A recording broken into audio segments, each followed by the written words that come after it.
कैसे हो दोस्तों। आप जीवन के हर फील्ड में ग्रोथ करना चाहते हो, चाहे पैसा हो, बड़ा अच्छा घर, करियर, आपका करियर या आपके बच्चों का करियर, रिलेशनशिप और भी बहुत कुछ। लेकिन जब बात आती है पर्सनल ग्रोथ की तो कहीं ना कहीं हम कंफ्यूज्ड हो जाते हैं, अटक जाते हैं। दोस्तों, हमारी जो पर्सनल ग्रोथ है वो हमारे सक्सेस रेट को इंक्रीज़ करती है। तो पर्सनल ग्रोथ या पर्सनल डेवलपमेंट, पर्सनल इम्प्रूवमेंट आप कह सकते हो, ये कितना इम्पॉर्टेंट है। इसी के लिए आज मैं कुछ ऐसे इम्पॉर्टेंट टिप्स लेकर आई हूँ जो बिल्कुल 100% कामयाब है। दोस्तों, वीडियो शुरू करने से पहले मेरी एक छोटी सी रिक्वेस्ट है कि आप चैनल को सब्सक्राइब कर लीजिए। बराबर में जो घंटी का निशान है यानी बेल आइकन, उसको प्रेस कर लीजिए, जिससे जो भी वीडियो मैं आगे अपलोड करूं उसकी इन्फॉर्मेशन आपको तुरंत ही मिल जाए। तो दोस्तों, आज मैं वही टिप्स आपसे शेयर करने वाली हूं जो आपको इतनी तेज़ी से आपकी ग्रोथ को इंक्रीज़ करेंगे कि आप दंग रह जाएंगे और आपका जो सक्सेस है वो भी आपके बहुत करीब हो जाएगा। तो इसमें जो सबसे पहला जो टिप आता है वो क्या है? एक्सेप्टेंस। जी हाँ, आप जैसे हैं पहले खुद को एक्सेप्ट करें, या आपकी जो भी सिचुएशंस हैं उनको एक्सेप्ट करें। देखिए, सबकी अपनी अपनी अलग अलग कैपेबिलिटीज़ होती हैं। आपकी अपनी जितनी कैपेसिटी है उसको आप इंक्रीज़ करने की कोशिश तो करें, लेकिन औरों की ज़्यादा कैपेबिलिटी को देखकर खुद फ्रस्ट्रेट ना हो, क्योंकि कोई किसी फील्ड में ज़्यादा कैपेसिटी रखता है, कोई किसी फील्ड में। तो सबसे पहली चीज़ हो गई कि हमें खुद को और अपनी सिचुएशंस को एक्सेप्ट करना है। अब सिचुएशन को एक्सेप्ट करने से क्या मीनिंग है, इसके लिए मैं एक छोटा सा एग्जांपल ले रही हूँ। सपोज़ दो स्टूडेंट्स हैं, दोनों पढ़ाई करते हैं, मेहनत करते हैं, एक ही क्लास में है। अब क्या है कि एक स्टूडेंट थोड़ा अच्छी रिच फैमिली से आता है, आराम से अपना कार में आता है, कार में घर जाता है, उसको टाइम भी कम कंज्यूम करना पड़ता है अपना, और ऑब्वियसली थोड़ा कंफर्ट भी मिलता है, थकता भी वो कम है।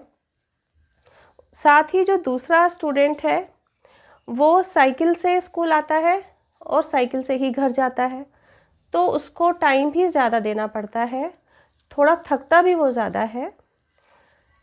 अब ऐसे में जो बच्चा साइकिल से स्कूल आता है वो ये सोच सकता है कि इसकी सिचुएशन तो कितनी अच्छी है, ये बहुत अच्छा वर्क कर सकता है, मुझसे ज़्यादा पढ़ सकता है, क्योंकि इसका टाइम भी सेव हो रहा है और इसको थकान भी उतनी नहीं हो रही। वो खुद को अंडर एस्टिमेट कर सकता है, अपनी सिचुएशन को अंडर एस्टिमेट कर सकता है। लेकिन यहाँ यही तो नहीं करना है। आपकी जो सिचुएशन है आप उसे एक्सेप्ट करें और अपनी मेहनत करते जाएं। तो ये बहुत इम्पॉर्टेंट है कि हमें खुद को और अपनी सिचुएशंस को एक्सेप्ट करना है। जो सेकंड पॉइंट आता है, जो सेकंड इम्पॉर्टेंट टिप है, वो है फोकस।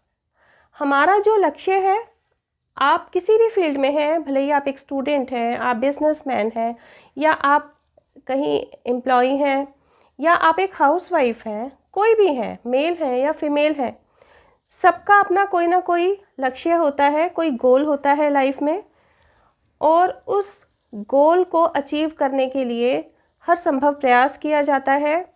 तो यहाँ मेरा जो कहना है वो यही है कि हमें अपने गोल पर फोकस रखना है, हमें दाएं बाएं नहीं देखना। यहाँ दाएं बाएं देखने से मीनिंग ये है, देखिए, राह में रुकावटें सबकी होती हैं, रुकावटें होती हैं थोड़ी अलग अलग तरह की, ठीक है।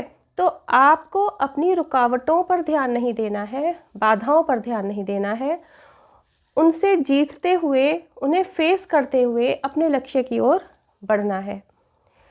तो फोकस रखना अपने लक्ष्य के ऊपर बहुत ही इम्पॉर्टेंट है।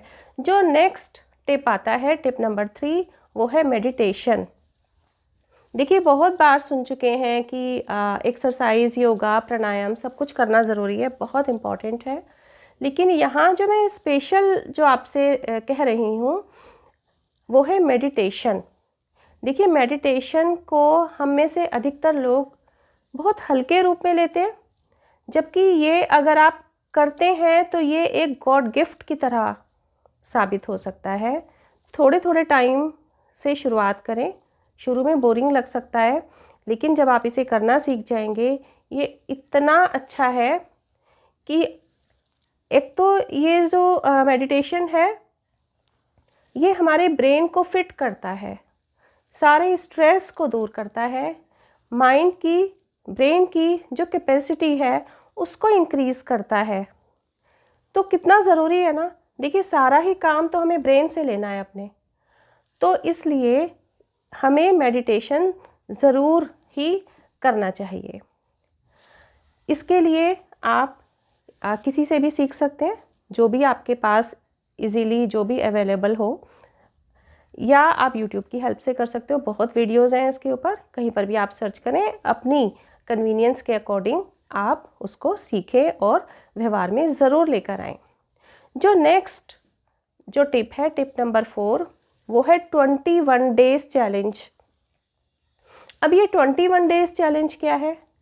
देखिए, ये एक ह्यूमन टेंडेंसी है कि आप किसी भी चीज़ को करना शुरू करते हैं, कोई भी हैबिट आप अपने आप में लाना चाहते हैं, बदलाव लाना चाहते हैं, उसको आप लगातार 21 दिन करें बिना एक भी दिन गैप किए, तो वो आपकी आदत बन जाती है। देखिए, ऐसा हम अपनी लाइफ में देखते हैं ना, बहुत सारी चीज़ें हैं, आजकल सबको बहुत नॉलेज है कि हमें क्या करना चाहिए, क्या नहीं करना चाहिए, कौन सी हैबिट हमें ऐड करनी है, कौन सी हैबिट हमें हटानी है, खुद से दूर करनी है।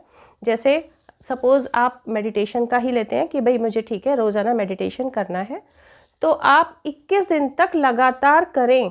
भले ही आप बोर हो रहे हो, कैसे भी आपने टाइम निकालना है, आपने करना है। 21 दिन के बाद वो आपका एडिक्शन बन जाएगा। अब वो जो हैबिट है वो आपको नहीं छोड़ेगी। आपको उसे करने में अब आपको एक्स्ट्रा कोई एफर्ट नहीं करना पड़ेगा, क्योंकि वो आपका एडिक्शन बन जाएगा। या आप कोई बुरी हैबिट है उसको हटाना चाहते हैं, बुरी हैबिट कोई भी हो सकती है जो आपको लग रहा है कि हमारी लाइफ की ग्रोथ में रुकावट है। जैसे सपोज़ कोई सा सोशल मीडिया का कोई प्लेटफॉर्म है और आप ये देखते हैं कि आप उसे जब उसमें काफ़ी सारा टाइम कंज्यूम कर देते हो, कोई भी हो सकता है, और उसमें टाइम कंज्यूम करने के बाद आपको ये फील होता है कि हमारे लिए ये कोई वैल्यूएबल नहीं है और ये हमें इससे कोई नॉलेज भी नहीं मिल रहा और हमारा इतना सारा टाइम कंज्यूम हो गया, तो आपके अंदर एक गिल्ट फील होता है कि भाई ठीक है, फिर आप सोचते हो कि इसको हमें अपनी लाइफ से हटाना है। तो आप अपने मन को मजबूत करके 21 दिन तक उसे फॉलो करें, तो आप देखेंगे 21 दिन के बाद आपका खुद ही मन नहीं करेगा उसको देखने का। तो दोस्तों, 21 दिन तक अगर हम कोई भी हैबिट अपने आप में लाना चाहते हैं या हटाना चाहते हैं, तो लगातार उसे करें, फिर वो हैबिट आपको नहीं छोड़ेगी, है ना, आप उसके एडिक्ट हो जाएंगे। जो नेक्स्ट टिप है, टिप नंबर 5, वो है टाइम की वैल्यू। दोस्तों, हम में से अधिकतर लोग पैसे की वैल्यू समझते हैं, सब चीज़ों की वैल्यू समझते हैं, लेकिन टाइम की वैल्यू नहीं समझते। जबकि टाइम सबसे ज़्यादा कीमती चीज़ है। सबसे ज़्यादा कीमती क्यों है, ये तो आप भी जानते हो कि अगर हमने 1 घंटा भी वेस्ट कर दिया, आप किसी भी तरह, किसी भी हालत में, चाहे आप राजा हैं, चाहे कोई भी हैं, चाहे आप कितने भी धनवान क्यों नहीं हैं, वो 1 घंटा आप खरीद नहीं सकते, किसी से नहीं खरीद सकते ना। तो जो टाइम वेस्ट हो गया वो दोबारा वापस लाइफ में नहीं आता, है ना, बहुत तरीके से आप भी सुन चुके हो। तो सबसे ज़्यादा जो कीमती धरोहर है वो है टाइम, समय।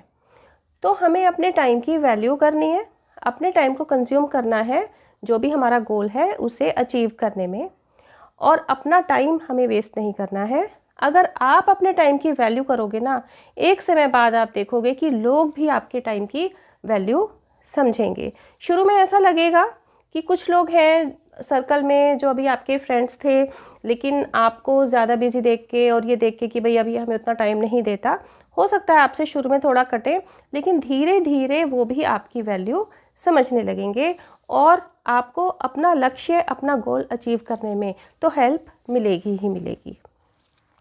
दोस्तों, जो नेक्स्ट टिप है, टिप नंबर 6, वो क्या है कि सही के साथ खड़े हों। देखिए, आज ये चीज़ सोसाइटी में बहुत नज़र आ रही है। हर जगह कोई भी रिलेशनशिप हो, उसमें आप देखते हो कि सही के साथ खड़े होने वालों की संख्या बहुत कम होती है और गलत के साथ खड़े होने वालों की संख्या ज़्यादा होती है। इससे कहीं ना कहीं आपकी पर्सनैलिटी डाउन हो रही है। कैसे? देखिए, अधिकतर क्या होता है, जो पावरफुल इंसान है, ज़्यादा दबंग है, वो अगर गलत भी कह रहा है, उसके साथ बहुत लोग हुजूम बना के उसका साथ दे देते हैं।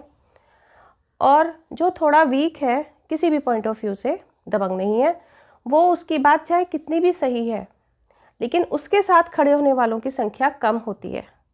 तो आपको भी आज से सही के साथ खड़ा होना है, गलत के साथ खड़ा नहीं होना। यहाँ एक चीज़ आ सकती है, आप ये सोचोगे कि भाई हमें क्यों किसी से पंगा लेना, भाई हम तो अपने काम की तरफ में बिज़ी हैं। वो वाली बात भी एक तरह से सही है। तो आप एटलीस्ट सही के साथ नहीं खड़े हो पा रहे तो कम से कम गलत के साथ भी खड़े ना हो, वहाँ से हट तो सकते हैं। ये तो बहुत ही गलत हो जाएगा ना कि आप सब कुछ जानते समझते भी गलत के साथ खड़े हैं। ये आपकी पर्सनैलिटी को पता भी नहीं चलेगा आपको किस तरीके से आपकी पर्सनैलिटी को डाउन करता है। तो पर्सनल ग्रोथ के लिए ये भी एक बहुत ही इम्पॉर्टेंट टिप है। दोस्तों, जो नेक्स्ट टिप मैं आपको बता रही हूँ, ये टिप मेरे आप अधिकतर वीडियोस में आपको सुनने के लिए मिलेगा कि अपनी दिनचर्या सेट करें। देखिए, सबसे इम्पॉर्टेंट जो होता है हमारी लाइफ में यही होता है कि हमें एक अपना रूटीन सेट करना होता है। किसी भी एज ग्रुप में है, आप कुछ भी कर रहे हैं, भले ही आप स्टूडेंट हैं, होम मेकर हैं, या आप बिजनेसमैन हैं, या आप एम्प्लॉय हैं, कहीं आप जॉब करते हैं, कुछ भी, आपको अपनी एक दिनचर्या सेट करनी पड़ेगी, अपना एक रूटीन सेट करना पड़ेगा। तभी तो आप हर चीज़ के लिए टाइम निकाल पाएंगे। बहुत बार सुन चुके हैं, अप्लाई कीजिए, अपनी हर चीज़ को एक सही वक्त दीजिए। शुरू में थोड़ा मुश्किल लग सकता है, लेकिन धीरे धीरे आप बहुत अच्छा महसूस करेंगे, बहुत कंफर्ट फील करेंगे, क्योंकि आप ये देखेंगे कि आपको जिन चीज़ों के लिए पहले वक्त नहीं मिलता था, अब उन चीज़ों के लिए भी आपको वक्त मिलने लगा है। तो दोस्तों, ये थे मेरे अपने विचार। आपके इस विषय में क्या विचार है, प्लीज़ ज़रूर बताएं। कमेंट सेक्शन में अपने विचार लिख सकते हैं। दोस्तों, अगर वीडियो में कुछ भी अच्छा लगा हो, कुछ भी सीखने लायक लगा हो, तो प्लीज़ एक लाइक ज़रूर करें। आपका एक लाइक भी मुझे बहुत मोटिवेट करता है। और अपने प्रियजनों को, अपने रिलेटिव्स को, फ्रेंड्स को आप ये वीडियो शेयर करें अगर आपको ये वीडियो अच्छा लगता है। मिलते हैं दोस्तों नेक्स्ट वीडियो में। Till then, bye bye.